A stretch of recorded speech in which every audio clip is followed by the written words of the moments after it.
La Bible en un an, la 179e journée, le deuxième livre des rois, chapitre 15, verset 1 au chapitre 16, verset 20, le livre des psaumes, chapitre 146, verset 1 à 10, le livre des proverbes, chapitre 17, verset 19 et 20, l'épître de Paul aux Galates, chapitre 4, versets 8 à 31. Le deuxième livre des rois, chapitre 15. La 27e année du règne de Jéroboam sur Israël, Azariah, fils de Mathia, le roi de Juda, devint roi. Il avait 16 ans lorsqu'il devint roi et il régna 52 ans à Jérusalem. Sa mère s'appelait Jécolia et elle était de Jérusalem. Il fit ce qui est droit aux yeux de l'Éternel, entièrement comme l'avait fait son père Amathia. Toutefois, les hauts lieux ne disparurent pas. Le peuple y offrait encore des sacrifices et des parfums. L'Éternel frappa le roi, et il fut lépreux jusqu'au jour de sa mort. Il habitait dans une maison isolée, et c'était Jotham, son fils, qui était responsable du palais et jugeait le peuple du pays. Le reste des actes d'Azariah, tout ce qu'il a accompli, cela est décrit dans les annales des rois de Juda. Azariah se couchait avec ses ancêtres, et on l'enterra à leur côté dans la ville de David. Son fils Jotham devint roi à sa place.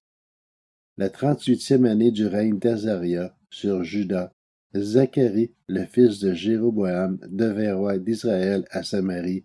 Il régna 6 mois. Il fit ce qui est mal aux yeux de l'Éternel, comme l'avaient fait ses ancêtres. Il ne se détourna pas des péchés de Jéroboam, fils de Nébat, qui avait fait pécher Israël. Shallum, le fils de Jabesh, conspira contre lui et le frappa à mort devant le peuple. Puis il devint roi à sa place. Le reste des actes de Zacharie, cela est décrit dans les annales des rois d'Israël. Ainsi s'accomplit ce que l'Éternel avait déclaré à Jéhu. Tes descendants jusqu'à la 4e génération seront assis sur le trône d'Israël. Shallum, le fils de Jabesh, devient roi la 39e année du règne d'Ozia sur Juda. Il régna pendant 1 mois à Samarie. Menahem, le fils de Gadi, montait à Tirsa et vint à Samarie. Il frappa à mort Shallum, fils de Jabesh, dans Samarie et devint roi à sa place. Le reste des actes de Shallum et la conspiration qu'il a formée, cela est décrit dans les annales des rois d'Israël. Alors Menahem frappa la ville de Tifsach, tous ceux qui s'y trouvaient, ainsi que son territoire jusqu'à Tirsa. Il la frappa parce qu'elle ne lui avait pas ouvert ses portes, et il fendit le ventre de toutes les femmes enceintes. La 39e année du règne d'Azia sur Juda, Menahem, le fils de Gadi, devint roi d'Israël. Il régna 10 ans à Samarie. Il fit ce qui est mal aux yeux de l'Éternel de toute sa vie. Il ne se détourna pas des péchés de Jéroboam, fils de Nébat, qui avait fait pécher Israël. Pul, le roi d'Assyrie, vint attaquer le pays, et Menahem lui donna 30 tonnes d'argent pour qu'il contribue à affermir la royauté entre ses mains. Menahem préleva cet argent sur tous les Israélites riches, afin de le donner au roi d'Assyrie, en raison de 50 pièces d'argent chacun.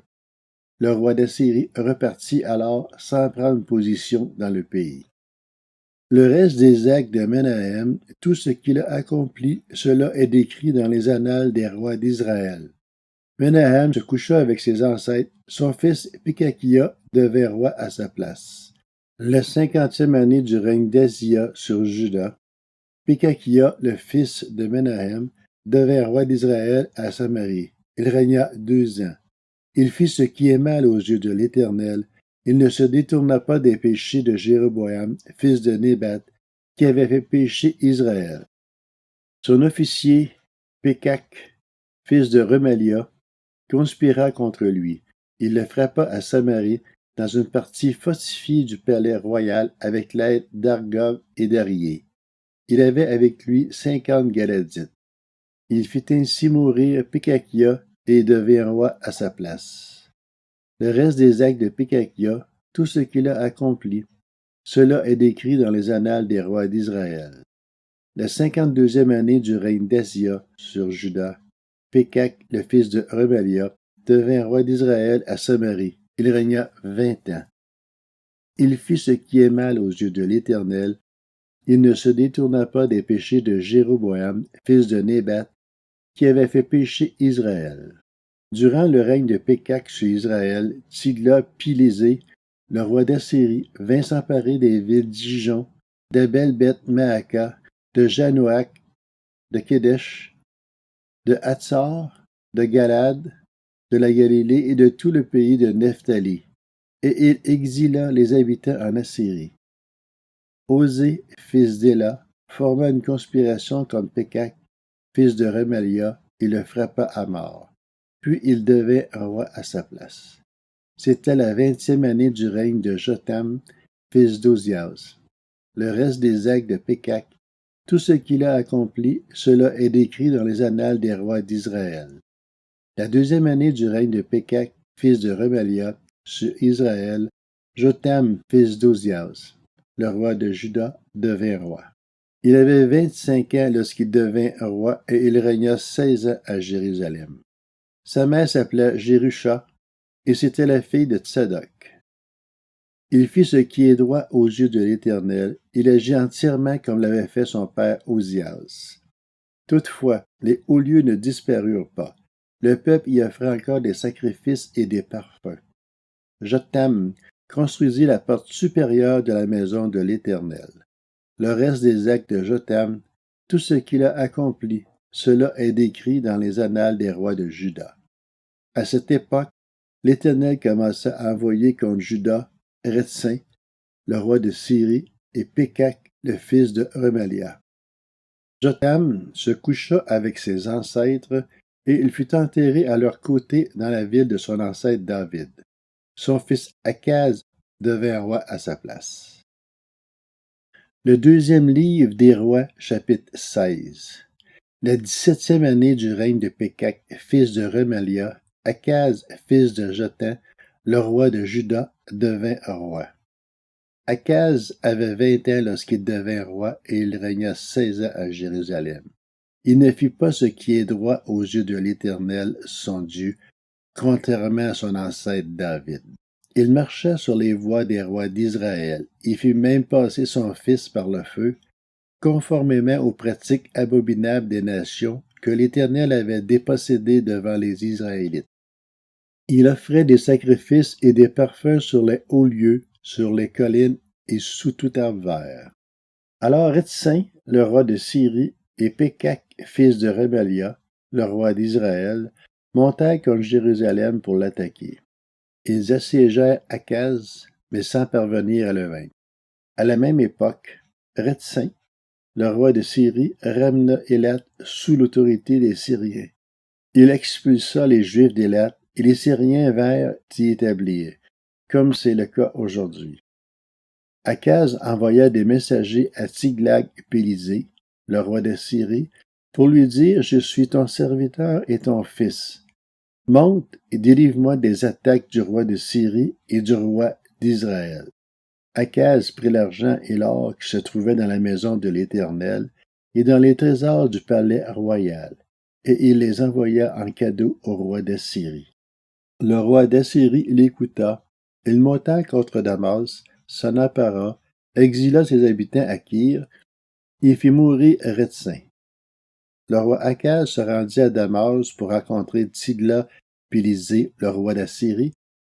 Quand il vit l'autel qui était à Damas, il envoya au prêtre Uri le dessin et le plan précis de cet autel. Le prêtre Uri construisit un autel entièrement conforme aux indications envoyées de Damas par le roi Akaz.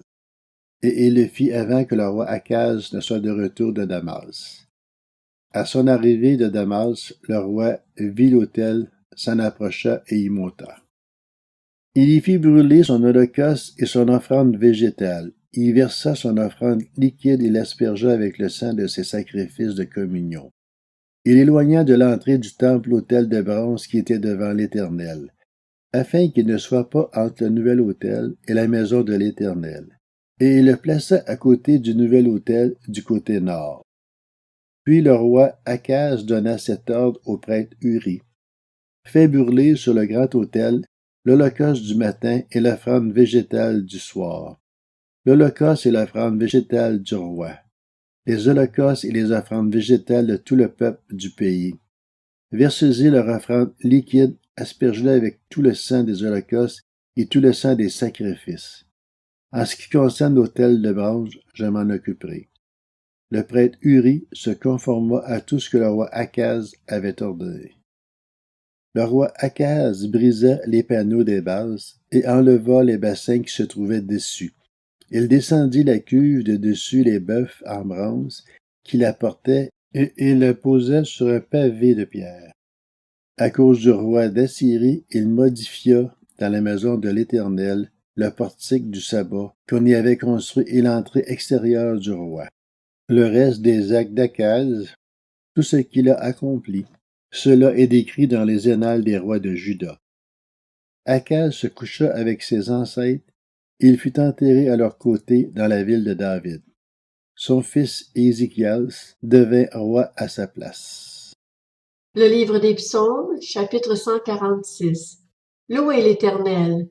Loue l'Éternel, mon âme. Je louerai l'Éternel tant que je vivrai. Je célébrerai mon Dieu tant que j'existerai. Ne placez pas votre confiance dans les grands, dans les hommes qui sont incapables de sauver. Leur souffle s'en va, ils retournent à la terre, et leur projet meurt avec eux. Heureux celui qui a pour secours le Dieu de Jacob, qui met son espoir en l'Éternel, son Dieu. Il a fait le ciel et la terre, la mer et tout ce qui s'y trouve. Il protège éternellement la vérité. Il fait droit aux opprimés, il donne du pain aux affamés. L'Éternel délivre les prisonniers, l'Éternel ouvre les yeux des aveugles. L'Éternel redresse ceux qui sont courbés, l'Éternel aime les justes. L'Éternel protège les étrangers, il soutient l'orphelin et la veuve, mais il fait dévier la voie des méchants. L'Éternel règne éternellement. Il est ton Dieu, Sion, de génération en génération. Louez l'Éternel. Livre des Proverbes, chapitre 17. Celui qui aime les querelles aime la révolte. Celui qui rehausse sa porte cherche la ruine.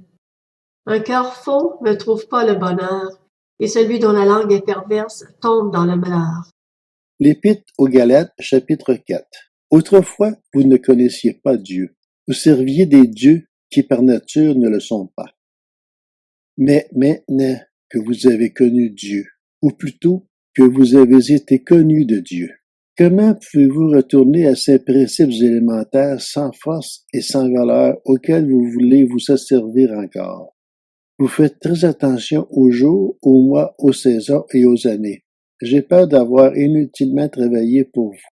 Frères et sœurs, je vous en supplie, soyez comme moi, car moi aussi j'ai été comme vous. Vous ne m'avez fait aucun tort. Mais vous le savez, c'est à cause d'un problème physique que je vous ai annoncé l'Évangile pour la première fois. Et mis à l'épreuve par mon corps, vous m'avez montré ni mépris ni dégoût. Au contraire, vous m'avez accueilli comme un ange de Dieu, comme Jésus-Christ lui-même. Où donc est l'expression de votre bonheur? En effet, je vous rends ce témoignage. Si cela avait été possible, vous vous seriez arraché les yeux pour me les donner. Suis-je donc devenu votre ennemi en vous disant la vérité? Le zèle que ces gens manifestent pour vous n'est pas pur, mais ils veulent vous détacher de nous afin que vous soyez zélés pour eux. Il est beau d'avoir constamment du zèle pour ce qui est bien, et pas seulement quand je suis présent parmi vous. Mes enfants, j'éprouve de nouveau les douleurs de l'accouchement pour vous, jusqu'à que Christ soit formé en vous. Je voudrais être en ce moment auprès de vous et pouvoir changer de ton, car je suis dans l'embarras à votre sujet. Dites-moi, vous qui voulez être sur la loi, ne comprenez-vous pas la loi? En effet, il est écrit qu'Abraham a eu 2 fils, un de la femme esclave et un de la femme libre. Mais celui de l'esclave est né par volonté humaine, et celui de la femme libre est le fruit de la promesse. Ces faits ont une valeur allégorique, car ces femmes représentent deux alliances. L'une vient du mont Sinaï et donne naissance à des esclaves. C'est Agar. En effet, Agar, c'est le mont Sinaï en Arabie. Et elle correspond à la Jérusalem actuelle qui vit dans l'esclavage avec ses enfants. Mais la Jérusalem d'en haut est libre. C'est elle qui est notre mère. De fait, il est écrit, réjouis-toi stérile, toi qui n'as pas eu d'enfant. Éclate de joie et pousse des cris de triomphe, toi qui n'as pas connu les douleurs de l'accouchement. En effet, les enfants de la femme délaissée seront plus nombreux que ceux de la femme mariée. Nous, frères et sœurs, comme Isaac, nous sommes les enfants de la promesse. Le Fils né par volonté humaine persécutait alors celui qui était né grâce à l'Esprit. Il en va de même maintenant encore. Mais que dit l'Écriture? Chasse l'esclave et son fils, car le fils de l'esclave n'héritera pas avec le fils de la femme libre. Ainsi, frères et sœurs, nous ne sommes pas les enfants de l'esclave, mais de la femme libre.